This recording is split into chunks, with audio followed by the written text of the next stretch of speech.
घोड़ा जितना पुराना होता है उतना ही खतरनाक होता है। इस हीरो को मैं दौड़ाऊंगा, घोड़ा भी हीरो बनेगा, पैसे भी वो लगाएगा।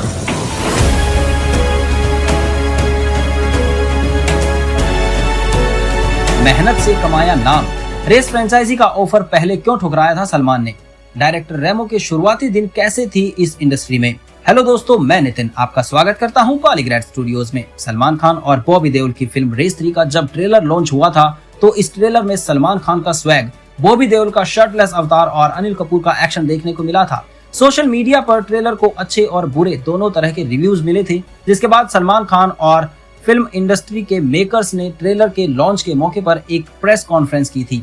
इस दौरान सल्लू ने फिल्म को लेकर बड़ा खुलासा किया था, जिसमें उन्होंने कहा था कि वो 2 साल पहले इस फिल्म को रिजेक्ट कर चुके थे।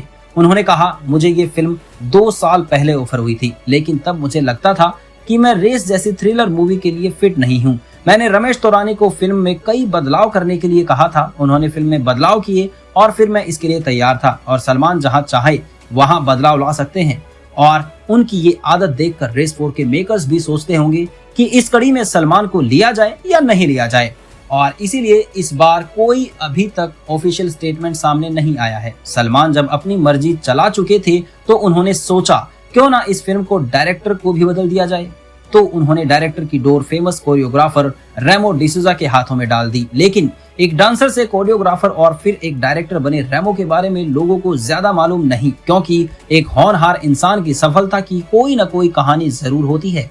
रेमो डिसूजा की भी है।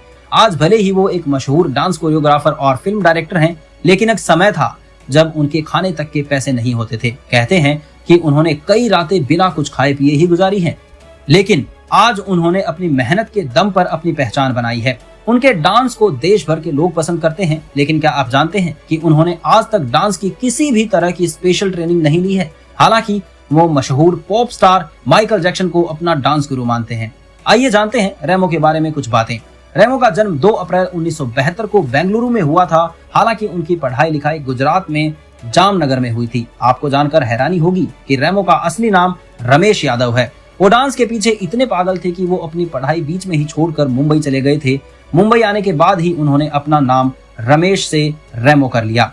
डायरेक्टर रेमो ने अपने संघर्ष के दिनों में ही लेजेल से शादी कर ली थी। वो कहते हैं कि हर कामयाब आदमी के पीछे एक औरत का हाथ होता है, और रेमो की पत्नी ने ये कहावत सच कर दी थी। उन्होंने रेमो का हर कदम पर साथ दिया, उनके मुश्किल वक्त में भी उनके साथ खड़ी रही। और अगर रेमो के करियर की अगर बात करें तो उन्हें पहली बार बॉलीवुड में पहचान तब मिली थी जब उन्होंने एक डांस प्रतियोगिता जीती थी, और उसके बाद आमिर खान की फिल्म रंगीला में डांस करने का मौका मिला था। उसके बाद उन्होंने मशहूर बॉलीवुड सिंगर सोनू निगम का एल्बम दीवाना को अपने टैलेंट से कोरियोग्राफ किया। ये एल्बम सुपर हिट हुई थी। इसके बाद तो रेमो ने कभी पीछे मुड़कर नहीं देखा और हमेशा आगे बढ़ते गए, और ऐसे आगे बढ़ते हुए और सलमान की दुआ से रेमो को सबसे बड़ी फ्रेंचाइजी रेस को डायरेक्ट करने का मौका मिला था। लेकिन उनके डायरेक्शन को शायद किसी की नजर लग गई, जो रेस 4 की बातों के आसपास भी उनको भटकने नहीं दिया था, क्योंकि मेकर्स नहीं चाहते कि 4th पार्ट का हाल भी रेस 3 जैसा हो। आज के लिए बस इतना ही।